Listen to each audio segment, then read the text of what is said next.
So I didn't know this about you, but you went to Lee High School here in San Antonio. I'm also from San Antonio, so I'm curious. Where did you go? I went to Communication Arts High School, which is a magnet school next to Taft High School. I should just brag. So I'm curious, so you went to Lee and then you stayed in San Antonio for Trinity. But I went to the Lee that was called Robert E. Lee High School, where they had the Confederate flag.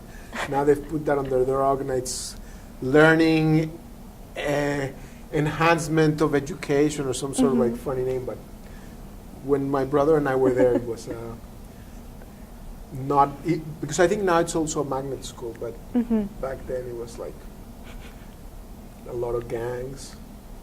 So I'm curious to what you felt San Antonio has grown because you were here in the 80s, the 90s, and now you're returning and you still have family that live in San Antonio. You want me to share how I feel San Antonio has evolved? It's interesting because in some ways it's the same San Antonio, and in some ways obviously it's a much bigger San Antonio, but it's preserved the warmth, it's preserved that personality that's both global and international, as well as very, very local and very down to earth. And it's both a function of the personality of people here, but also I think the geography that's spread out, it doesn't create too much pressure. The traffic is worse, but there's I think the food scene is more fun than back then. In your speech earlier, you talked about how San Antonio has the potential to be a leader in a place that can build bridges instead of building up walls. And I'm curious to what qualities you think the city has in that particular movement, considering the situations and concerns that are arising in modern day. Yes, San Antonio is a remarkable city because it's in Texas, which is traditionally more red, but San Antonio has a lot of blue, and so you could call it a purple city. And over the last 10, 20 years, the country has gotten less and less purple and more red or blue. Like it's stark red, stark blue. I don't think that's healthy for society when everybody just speaks to the people that they agree with and they don't have the opportunity to understand how the other ones think. And so if you're in one state or in one city or in one neighborhood where everybody's thinking blue, blue, blue, blue, and you're only listening to news that are blue, blue, blue, and then you have another ones that are only getting their news that are red, red, red, and their friends are all red, red, red, and their social media is red, red, then like, what the hell is that other one thinking? Because they have such different versions of the facts. And partly it's social media has created these echo chambers that just tell people what they want to hear. A lot of these cable news channels are doing a huge disservice by just parroting lines that are not critical thinkers. And all of us in society have the same problem by going to look for, not looking to the news for information, but for affirmation. And we should be looking to inform our beliefs rather than affirm our existing beliefs, but it's a very, very big problem. So San Antonio, I think, while I understand from people that even in San Antonio it's gotten a little bit more divisive, it's less than in other places, and there's more opportunity, and also the character of people in San Antonio tends to be very respectful. There's a lot of civility, a lot of civil discourse, and it's a very immigrant-rich society where there's a lot of people of Hispanic origin that feel very, very proud to be Texans and very proud to be Americans. And so I think there's a lot in there to celebrate and learn from and grow. I just, a couple days ago, was forwarded a video by my uncle Jorge from Ronald Reagan when he was departing as President of the United States. And his final words in the White House were a 7 or 8 minute speech, which was an ode to immigration and a celebration of the American spirit, and what brings us all together are those ideals and those principles rather than an ethnicity or a religion. And he was a great orator, and he spent a good amount of his time in that talk talking about the importance of welcoming people that are going to make our country diverse and that are going to foster that entrepreneurial culture. And this was Ronald Reagan, who was, clearly a conservative leader and a leader of the Republican Party and ideological inspiration for many people thereafter. So the fact that today you have people that are discouraging and discouraging immigration and creating stereotypes of immigrants as if they're all bad actors is, I think, terrifying and dangerous. And yes, by the way, there are gangs that we should ferret out and use all necessary measures and force to protect our society, but the overwhelming majority of immigrants are creating jobs. I think, I forgot now the percentage, but I think it's something like 40% of all Fortune 500 companies, founders or CEOs, are either immigrants or children or immigrants. The contribution to our society from immigrants in job generation, in cultural regeneration is incredible, and it's one of the secret strengths of the United States that historically has attracted some of the smartest to join our society, and we would want to create the ecosystem to do that. So you talk a lot about politics and you've talked about conscious capitalism. I'm curious if you've ever considered potentially going into politics, or you're planning to stick more toward the food as a bridge, like you talked about. Well, how not only the food as a bridge, because I do a lot of other ventures, but I have not considered politics. I sadly cannot stand partisan politics. I cannot stand how partisan politics start making people be more tribal and more beholden to their own political objectives and to themselves rather than to serve their country. And I think for me that ecosystem is not the one. I want to do it through the private sector, through businesses with a social impact, with social enterprises that might also be non-profits, and that's the world where I think I can contribute the most. When you were first starting with Peaceworks and Kind, I'm curious did you think you would be able to have this large of a platform when you were first starting off, or was it you were just going to attempt to do it and see what happens?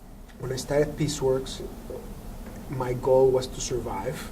I mean, it was very tenuous existence, and I hoped that I would create a model that would be an inspiration for many others to adopt. But I was running a business that went from nothing, from $10,000 to $800,000 within 3-4 years, and it's hovered in the $1 to $2 million, and I was very proud of that, and I was hoping it would get to a $10 million business, and that was my dream.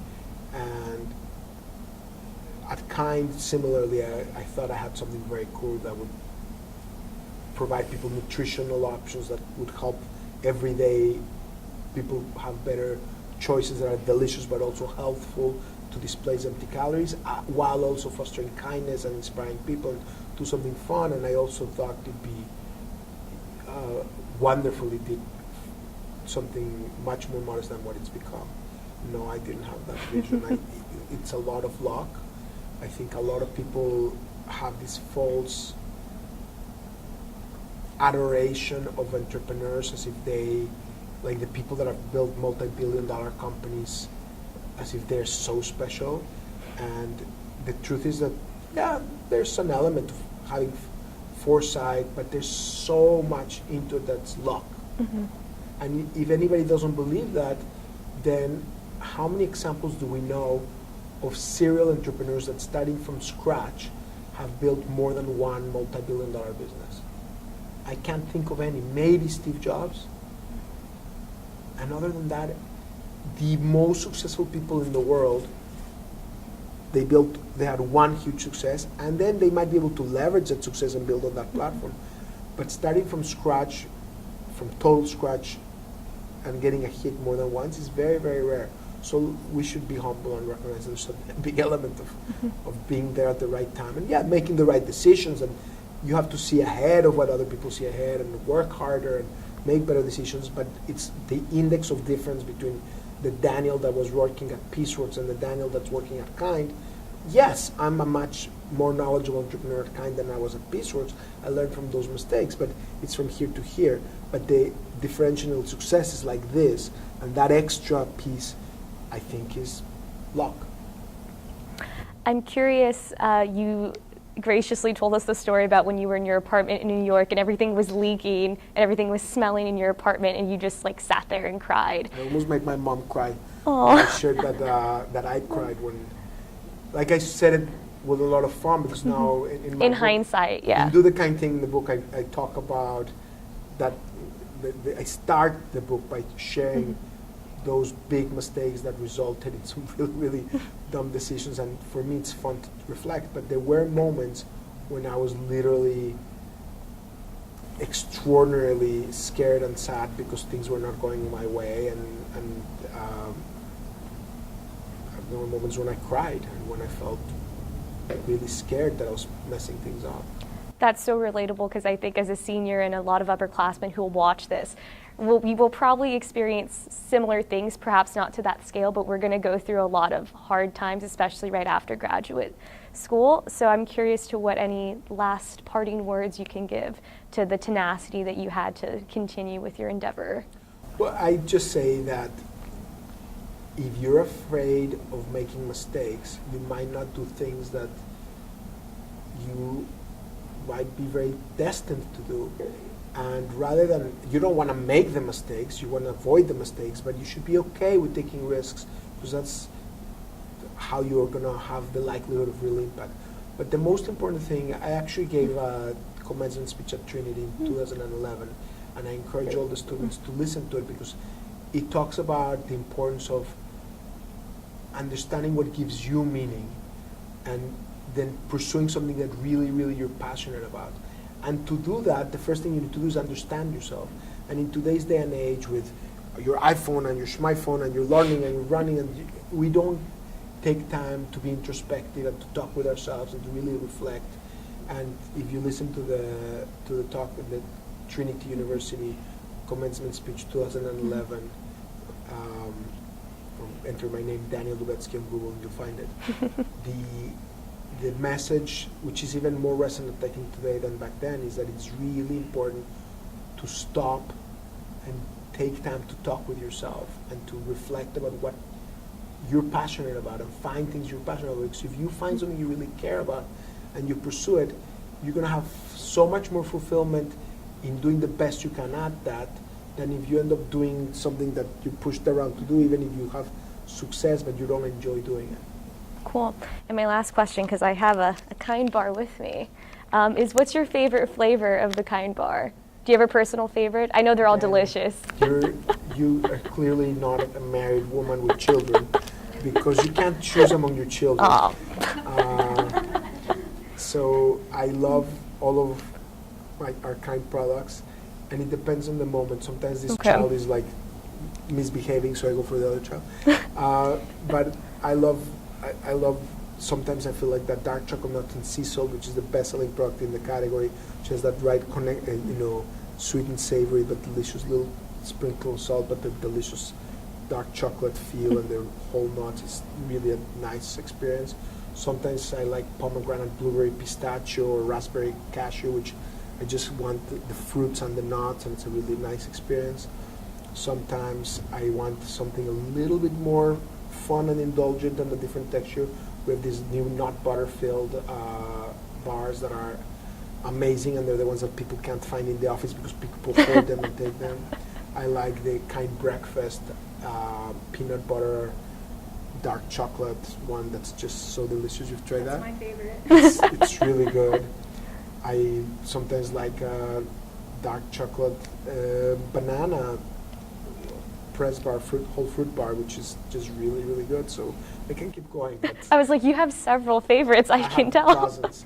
We don't launch anything that we don't feel we would enjoy eating on a frequent basis. Like we try to always exceed expectations, because in our earlier venture at Peaceworks, we used to make the mistake to just launch stuff now we're very obsessive about hopefully honoring the trust that we're getting from our consumers by only launching things that we are very, very, very, very proud of. Do you do any of the taste testing? Always, yeah. Oh, okay. We don't launch anything unless I approve it. And I also get every week boxes of samples from every one of our factories. I used to try every single product from every batch to make sure the quality was good. Now it's too many samples, but I visually inspect them all, and then I randomly try stuff, and if I notice that we're not obsessing about the particular thing, then I write notes to the team. All right, cool. Well, I think that's it. Thank you so much for Pleasure, agreeing to Dani. have an interview with us. It's a pleasure. Good luck.